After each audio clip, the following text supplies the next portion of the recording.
Hey gang, Ante Dzolic here, Rio Pro BJJ with my buddy Michael, and we're gonna do a couple of attacks from side control. So here we go. Inside control, find it my partner has good frames. What I'm looking to do when I'm inside control, my first task is to get in between his arm and his body. So his arm is in my way right now.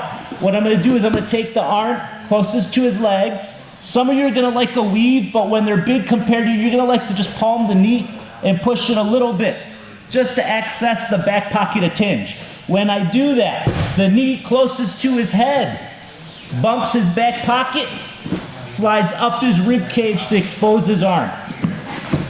My own elbow tucks inside of my knee to kind of close the connection there. From here, when that happens, I'm gonna switch my hips again. So I push, pick the hip, grind up the rib cage, switch my hands, go up from shoulder to tricep. Pull it on his arm, setting the table for the first arm lock. Knee to the shoulder, plant my foot, drive over top, and then a little arm lock right here. If I lose this, I go for the wrist. My pelvis drives his elbow forward into the wrist lock. Different angle.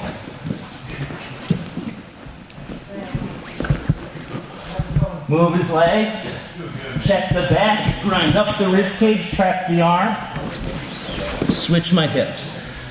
My left leg today is driving my weight into it, but I'm gonna step over his head, pushing his tricep and elbow with my left hip.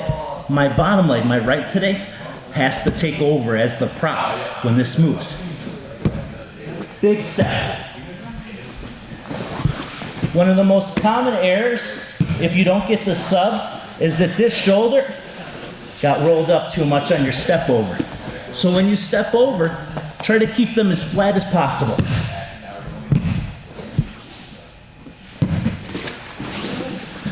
Can you point your feet towards the locker room door? Perfect. Last time.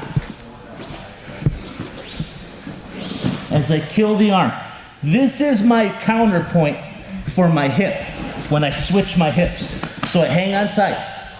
As I drive forward, I keep him flat. I don't roll him up on his side. This way, if the move doesn't work and the wrist lock isn't there, what did I lose? I'm still top side. So, near side arm lock to a wrist lock. You know what? Let's give a little more. Come down, buddy. Some of you sometimes will find that you might be having trouble killing the arm like that. And when you switch your hip and you try to kill the arm with this other hip, he's using his forearm to stop you from coming up. Just kind of like an old cowboy in the westerns, go for your holster, staple the leg. And now if he's here, you go for a straight arm lock or a kimura. If he's here, you'll go for the Americana. So let's stay with this lineup for a straight arm lock, or today we'll do kimura. My own elbow finds his torso, and I'm trying to keep his arm straight. I windshield wiper, switching my feet so my left leg is liberated to step up, and I expose the back. Get my kimura grip, and then gently rotate for the submission. One more time, I'm gonna show you the leg work. I tried the prior sequence, it didn't work.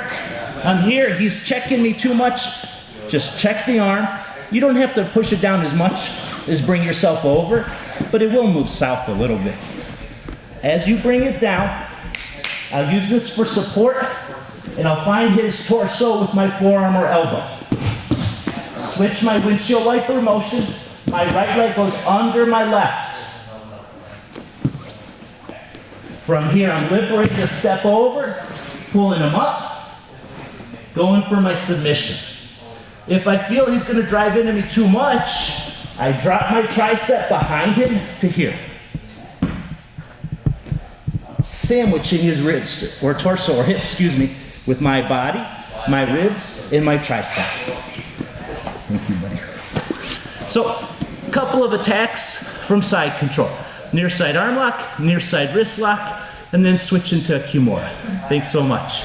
Sure.